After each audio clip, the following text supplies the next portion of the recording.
Ensemble application relation quand la différence symétrique s'efface. A et B sont des parties d'un ensemble E. Montrer que A delta B est égal à l'ensemble vide si et seulement si A est égal à B. A et B confondus. Donc E est non vide, hein, bien sûr. On l'avait déjà spécifié. Ce que je vais faire là, tout simplement la classique, sens direct. Donc supposons que A delta B est égal à l'ensemble vide. Autrement dit, on est en train de dire quoi? On est en train de dire que A union B privé de A inter B, c'est l'ensemble vide. Il n'y a aucun élément là-dedans.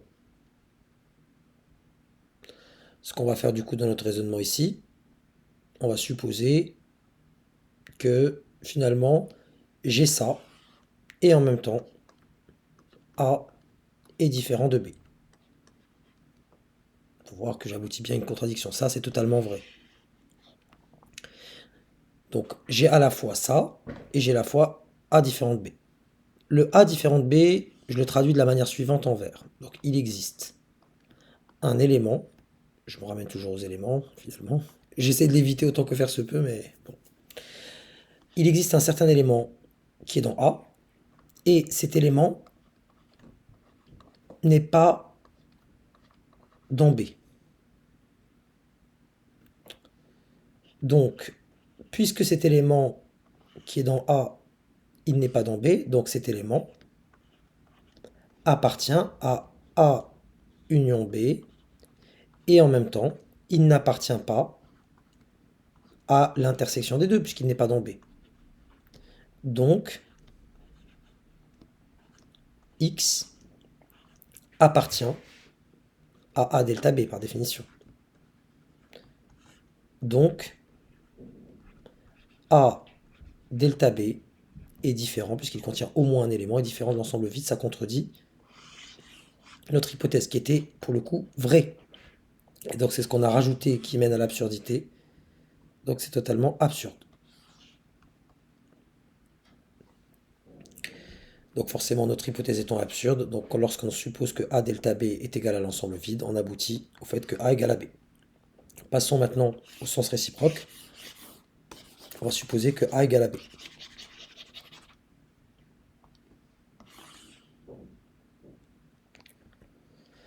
Supposons donc, maintenant le sens réciproque, A est égal à B. Si A égale à B, ça signifie donc que A privé de B, c'est... Enfin, vous prenez un ensemble, vous l'enlevez lui-même, puisque si vous voulez, bon, je vais quand même l'écrire, ça veut dire A privé de A, c'est égal à l'ensemble vide. Et en même temps, B privé de A, c'est en fait B privé de B, c'est égal à l'ensemble vide. Donc, votre A delta B, qui est en fait égal à A privé de B et B privé de A. Par rapport à ce qu'on a écrit ici,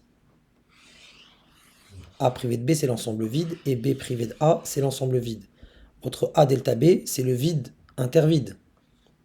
Bon, c'est grossier un peu ce que je fais. C'est tout simplement le vide avec le vide, c'est le vide. Et le sens réciproque m'amène également à finalement à ce que j'attendais. C'est-à-dire que A delta B est égal à l'ensemble vide. Exercice intéressant.